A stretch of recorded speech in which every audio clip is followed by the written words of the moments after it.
You were here about 2 weeks ago when we spoke about the elections. Congratulations to your party, the Labour Party, because I remember when we were told there was no structure and you guys will make up to 1 million votes. Yes. However, results have been announced and the president-elect is now from the APC. What's your take on the conduct of the elections? Do you think it was conducted free and fairly? And what's your position on the results? There was no election. Let me be very clear on that. Good morning, viewers. And let me correct this notion, please. I'm not a Labour Party member. I'm a member of the Obedient Movement and a Mr. Peter Obi supporter. And I want to state here, and this is Maureen speaking, that we won the elections of 25th February 2023. And I want to make it clear here that I would like to ask Alhaji Mahmood, how has he been sleeping since he sat down and disrespected the entirety of the citizens of Nigeria who showed up in their numbers for the first time? Young people from the ages of 18 to 30 showed up in an election that we always say the young people are never interested in. For the first time in our history, we had people traveling from all over the world to come and be a part of an election that Yakubu Mahmood told us was going to be free and fair, only for us to sit down. The entire world sat down and watched the complete charade that Mahmood put out with his INEC electoral officers as election. They should be ashamed of themselves. We must bring back sanity into this society. We must bring back, because you see, I told myself, like, if there's anything that I've been exposed to now, just having participated in this process, is to really tell the young people that the problem of this country and Africa is the so-called elders that we are told to respect. They don't deserve any of our respect. If your parents were among those who had to come and sit in Abuja and announce those very fake results that a lot of them were quivering while announcing it, shame on them.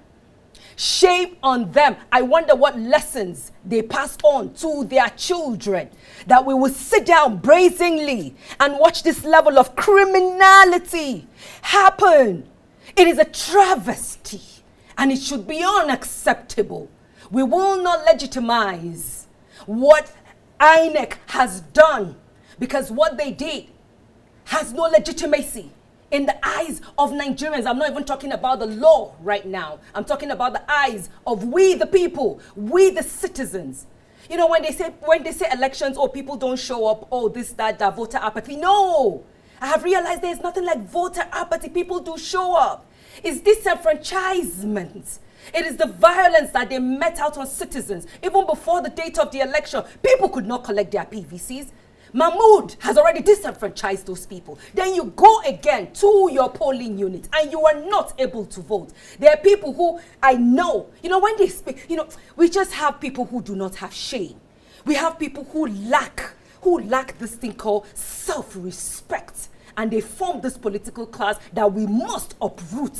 If we're going to have values in this country, you disenfranchise people, people could not get their PVCs, then you go again to your polling unit. There's some polling units that had up to 1,500 citizens waiting to vote, but they took only maybe 500 or 600, what do they call that thing? Sleep. Like, are you kidding me? That is you already. What happens to the rest of the 700, 800 people? They were out to vote on election day. Then they get there again. They are not able to vote because Mahmood took plastics.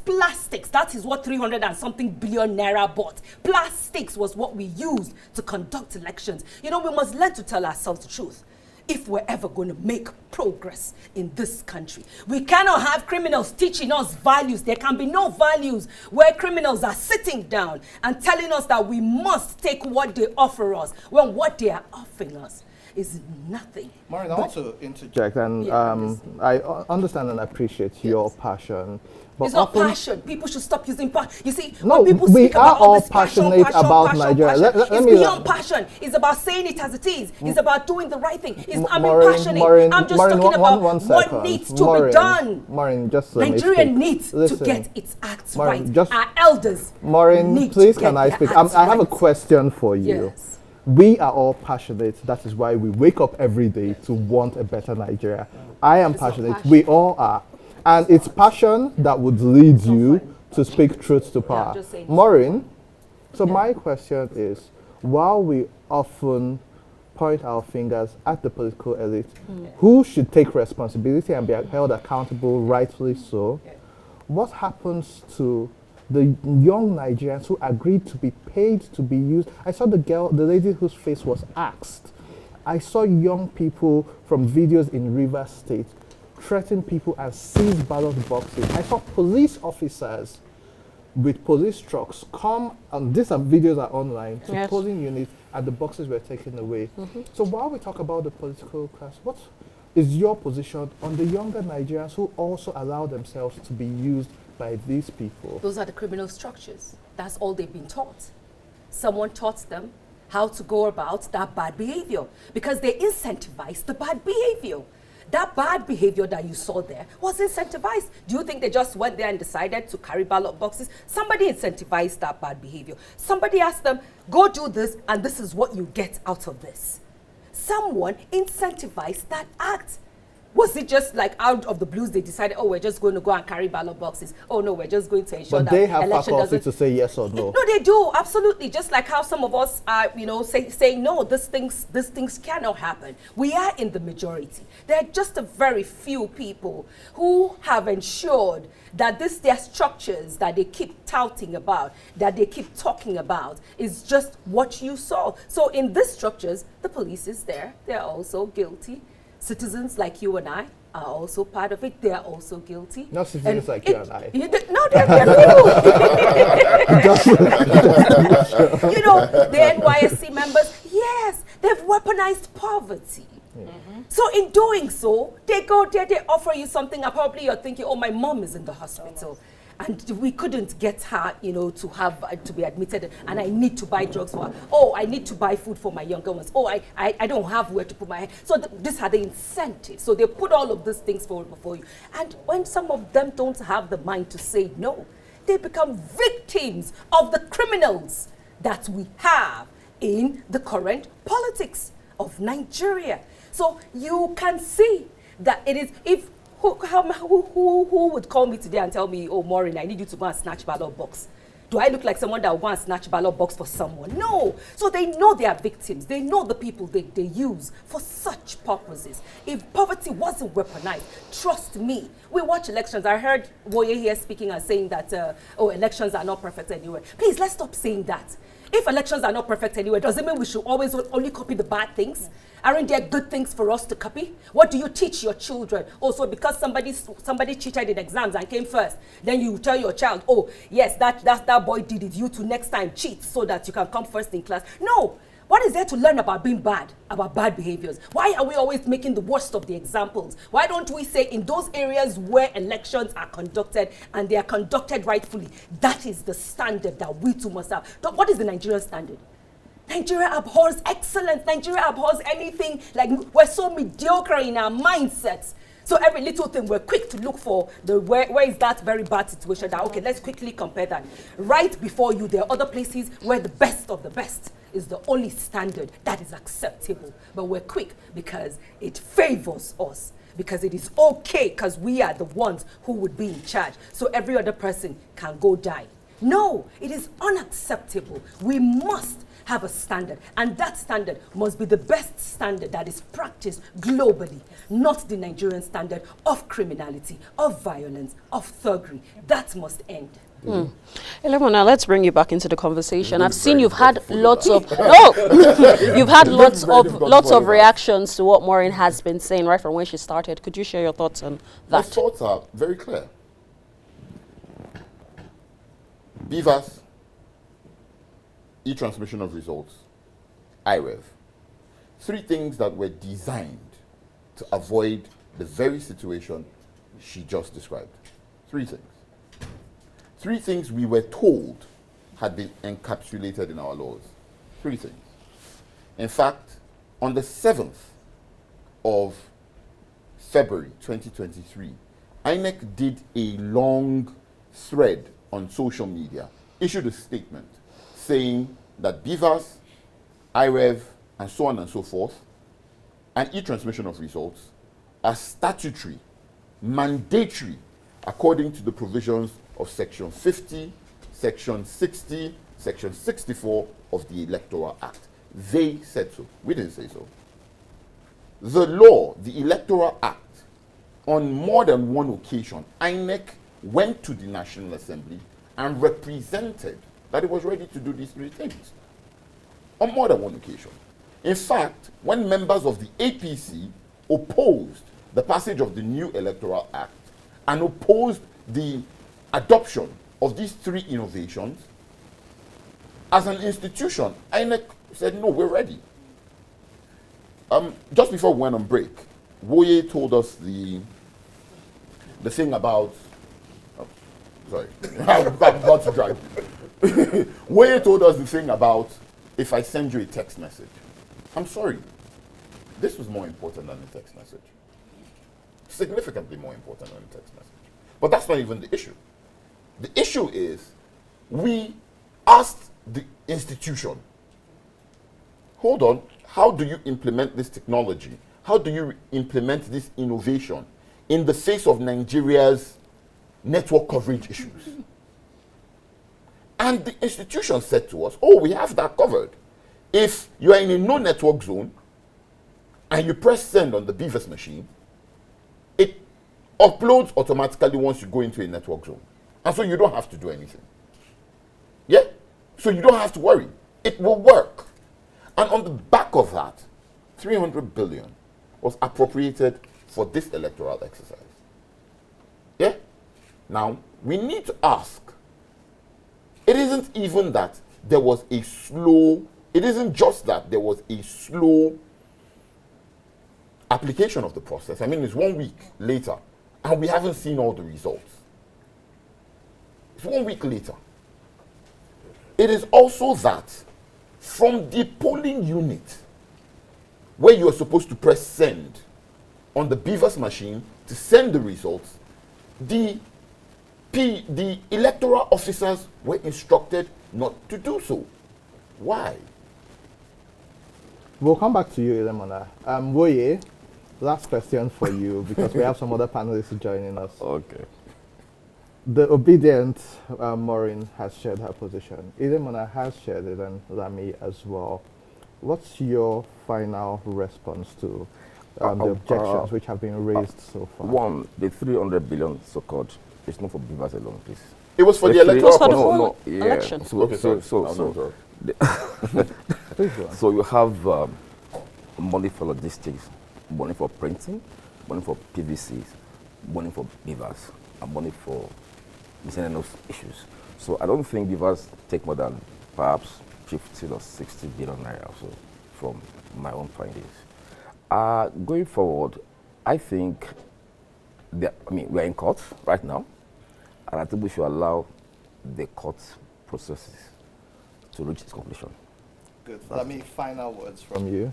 I just want to say that, and this is to the so-called winners of the election. Just because you have been declared winner I don't think it evaluates. You can say that you've won, but also, on the other hand, say that it wasn't free and fair and that the processes were not done right. You know, from the suppression to the, to the messaging from the party and saying if you're not voting us, you should leave this place. All of those things. That, again, why have people not been arrested for saying those things? Like, as I'm talking to you now, there's a video that's going viral. Somebody saying that if you're not voting my governor in Lagos State, then you're going to die. How is that person not in behind bars right now? How is that person not in the police station right now? How has that person not been arrested? So all of these, lackadaisical attitudes towards, what should be done right is unacceptable, especially because, the ruling party just cannot be bothered or because it favors them. It's unacceptable. I don't see people who have been made example of for causing a mayhem on elections day. Nothing has been done. And we're going on as the business as usual. That's not how you start, your entrance to a new government if you're all about, a different change or renewed hope. Thank you very much, Sam. We will take a short break. When we return, we have Chief Michael Ajayi joining Ilemona and Maureen on the panel. We also do have another short interview with Emeka. So give us a minute and we'll be back after this break. Thanks for staying with us. You're still watching the Weekend Show on AIT, and we're still talking about the general elections which held last Saturday. We have High Chief Michael Ajayi, who's joining us in the conversation. Congratulations, your party won the presidential ticket. Thank you very much. Could you Thank you for having me. Okay, could you share your thoughts on the results and the collation? Unfortunately, you're just joining us now. We had views from our other people here with us. Yeah, I think I was able to watch some of their comments while at the reception. Well, you are talking of the result. The result is okay by APC. The party won, even though there was much expectation that it ought to have performed better than it did. But, the party lost Lagos, which is a stronghold of the ticket holder of APC. The president also lost his state to PDP. Expectedly, when analysts will look at it before the election, you don't expect that Asiwaju will lose Lagos. So if you had won Lagos, nobody would deny him because he has never lost Lagos in the elections. And the president too, in all the elections he has held, he has never lost in his state. So this is the first time. And a sitting governor in Plateau, Kaduna, and Nasarawa also lost their states. And a sitting governor also too in Delta also lost his state. So that is the beauty of this election. And it has moved away from the traditional trajectory that all these people will have won their states. So the result is okay, but the APC would have done better. Let's talk about INEC and its conduct of the elections. Yes. We've had reports of INEC officials showing up late, some of them with insufficient materials, and we've also seen voters being beaten and bullied. What's your take on how INEC conducted itself and the election? Yes, if you talk of INEC, I think if you look at the comment, people had battered INEC beyond recognition. And I think I want to say that is terribly unfair comment. I've been involved in elections in this country for many years. And they talk of lack of pad, stamps, and you want to blame Mahmoud for that. 305 billion was allocated. Yes, let me explain how it goes. You see, INEC has stores. They have central stores. At the central, in Abuja, that's the headquarters. At the state level, they also have a store, central store. At the local government level, they have central store. Now, all those who are recruited, they are Nigerians. The polling agent, the polling officials, electoral officials are Nigerians. They usually draw a checklist when they want to begin to distribute all these materials. And all those who are going to be involved at the grassroots have a checklist. So the storeman will call you, to come and pick your materials. So you are supposed to check. If there is no stamp pad there, you are supposed to, anything that is there, you tick. You continue to tick. So if it's not available, you ask. So I'm even amazed that a polling clerk will leave the central store of the local government and go to without doing a checklist. And then we blame it on INEC. No, but why you say that, we've also seen some of these coppers who, I must applaud the coppers who were given such a huge responsibility, but some of them clearly stated that the INEC people or their supervisors refused to give them logins to the beavers, to those pads which they used. We also had in some polling units where the coppers and people who brought those machines didn't know how to use it. So voters were the ones saying this is how to upload it. Also, we weren't informed that there will be an offline uploading. We're told it's going to be transmitted. The buck has to stop at someone's table, and that's Professor Mahmood. Yeah, you see, look, most of us have headed organizations. Yes. Good. Even American election, as I speak, Georgia is still in contention. There's a probe of Georgia election. So, and if you read Obasanjo's speech after post 2007 election, thank you very much, he did say there was no perfect election. And that was the worst election ever held, according to the EU report, observation group. They said anywhere in the world, that was the worst election they've ever had. This is not the worst election. Let me tell you the advantage of the beavers. Over time, we've been having over-bloated people that were claimed to have voted. That is what the beavers does, is to tell you who is the real voters. And that is why you have a voters turnout. I was on one of the stations, they were asking me, for them, the journalists that cover it, oh, a lot of people turn out and so on and so forth. And they asked me of the turnout. I said, look, before you can talk of the turnout, the election must be concluded first. Then you look at the number of those who voted. And then you look at it, make a comparative analysis with previous elections and see whether there's high turnout or not. But just seeing here a long queue and so on and so forth does not give you the impression that people really actually turn out. But what the beavers does, or did, the last election, is to weed out the fake voters. Over time, people sit at home without even getting to the police station. They write results, they thumbprint, the balance of the unprinted copies of the ballot papers are shared as in agreement with all those who are there. But this one is not like that. And two, if you listen to Senator Mantu, may he so rest in peace, he said they rigged the election. We watched him on live television when he was saying that they rigged the election, and that may God forgive them. And he apologized to Nigerians. Do you think there was rigging in this election? Well, some said there was rigging. Yes or no? Do you No, think? your own opinion. Do you think? I didn't say. I went round. In the polling units where I went, I didn't see rigging. I voted. My wife voted. My children voted. I didn't see where the rigging. And you see, when you saw, there are, there are a lot of, if you look at the social media, it will give you either correct, incorrect, or false news, depending on which side you are leaning to. Then you take it from there. So, if you, in the East, for instance, there are about 5 local governments where you have 45,000 voters. 44,000 plus voted for a particular candidate. And we saw underage voting, and they were interviewed by journalists. We saw it in the Southeast. Okay, we need to bring Maureen in before time, before Onoja. Onoja will come to you, but Maureen... So if you call that one rigging, it's rigging, obviously. Understandable. Maureen, just because and please, I want to finish. You see, when you talk of rigging, go and look at the history of elections in Nigeria.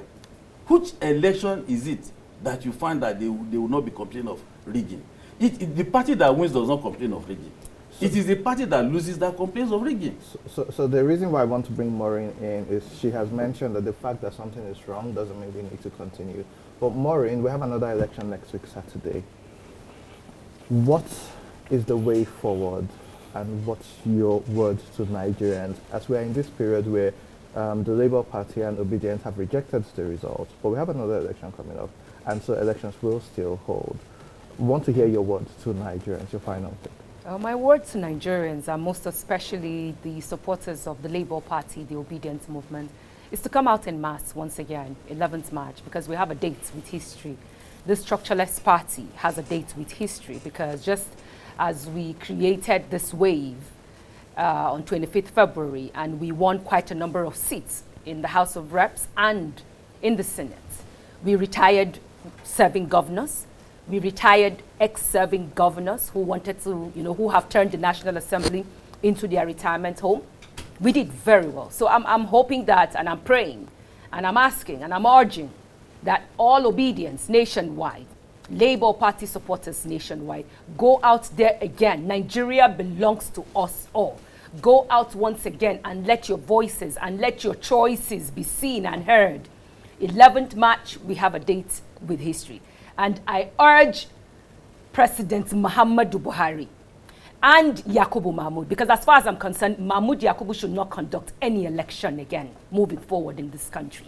As far as I'm concerned, he has failed terribly, failed woefully, and he should resign if at all there is any honor left in him, because in this country we have men and women who have no honor. He has fallen within that category right now, and his name will be in that hall of shame for the rest of our lives and for eternity. His name will be boldly written there in that hall of shame and infamy. As far as I'm concerned, Mahmoud does not have the legitimacy anymore to sit in that office to conduct any elections. And if he has to, because the president is not one who sacks or fires people. He doesn't have it in him to do that. He doesn't demand accountability from the people whom he has given the opportunity to work with him. Should that not be the case, then Mahmoud must respect the rules of the games. All the electoral officers should know that the charade they had on 25th February, citizens will not allow that to happen again. It's a shame that you see polling unit results where blatantly results are being altered. So if he says rigging was happening in the homes before, yes, that was it. But has that changed? No. The style of the rigging just changed again, because as the process is changing, the irresponsible political class keeps finding ways to brazenly still rig. We saw the results sheets, even from the polling units, after PU agents had signed and uploaded the ones that could go through. They still sat back again and, forced these officers to cancel. Thank you very much, Maureen. My goodness. Thank you very what much, level Maureen, of audacity time, is that from the political class? We'll That must We'll stop. want to hear from Onoja, but just also for clarity and for our sakes, because we've been advised, want to state that the opinion of our guests, my and opinion, the fully. of our guests, and My not opinion, African Maureen Independent, Bariat Kabrik, my opinion. Yeah, television. so, Thank you. Lemona, your last words. I think it was in 2007, almost immediately after the conduct of that election, and I'll bring this up because Chief Ajayi brought it up, that the late President Umaru Musa Yar'Adua immediately put his hand up and said the process that brought me to office was flawed, and then committed to improving that process. And then his deputy, his vice, after he passed away, may God bless his soul, his vice, former President Goodluck Ebele Jonathan, took up that commitment. And we saw an improvement in the conduct of the 2011 elections. There was further improvement in the conduct of the 2015 elections, which eventually ended up in the APC winning the election, and we saw a transfer of power from one party to another for the first time in our national history. The APC has taken us back, and the gains that we made over that period of time have taken us back. That the APC is unable to admit in public, hey, we've won this election, we've been declared winners of this election, but this process was flawed. It's gaslighting. It's gaslighting. So we saw an openly, brazenly fraudulent process. And we can be, two things can be right at the same time. Let's be honest about it. Let's say to ourselves, tell us the way forward. The way forward is this. Yeah? In our political party, we say it. We believe it. We cannot allow the preservation of this sort of brazen fraudulence. What we tell our people when this goes on is that, go to the polls and do whatever, win the elections by whatever means. That's what we're telling our people. This is why we heighten the desperation of participants in the political process. This is how you heighten it. When you steal it, people now believe the only way to do it is to take it by force. That's the only thing. First things first, this election has to go. It has to go. Not only is this a fraudulent process, the people who fraudulently stole an election are gaslighting the rest of us. And then they come out and they say, oh, everybody be peaceful, everybody be calm, everybody don't cause chaos. We're not the ones who caused chaos. We're not the ones who put people on the streets. We're not the ones who violated an electoral process. We're not the ones. And in this electoral cycle, there's only one party that has advocated for, that has perpetrated, and that has benefited from rampant act of violence. Onoja, I have to stop you there, and we do insist that we are calling for a peaceful process. However, Honorable Ori, you are running for an election next week, Saturday. We saw your party in Nasarawa State win the election in its state for your party. We saw your sitting governor lose a senatorial seat.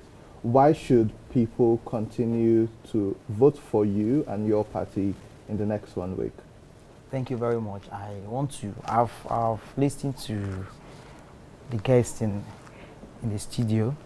I think the 25th, the two Saturday election that took place last Saturday, after the results, I was just watching the mood of Nigeria. It was as if there was a great man in Nigeria that died. Everywhere was quiet. This is the first time in the history of Nigeria that a president is announced as winner. There was no celebration. Somebody was saying in the studio that Tinubu lose in a state. Tinubu never won any state in this past election. Because of time, why should people vote for you? Just in 1 minute, because why should people need to vote for me? Not just voting for me, but voting for Labour Party, not just in Nasarawa State, but Nigeria as a whole. One is competency, two capacity, three ability to transform Nigeria, where everybody will have oneness, where people will be able to know that yes, this is Nigeria, where there will no longer be segregation, sentiment, tribalism, and all that. Insecurity will no longer be in place when Labour Party take over. Let us look at Nasarawa State. I think Nasarawa State have one of the best governorship candidates, Joseph Eruga.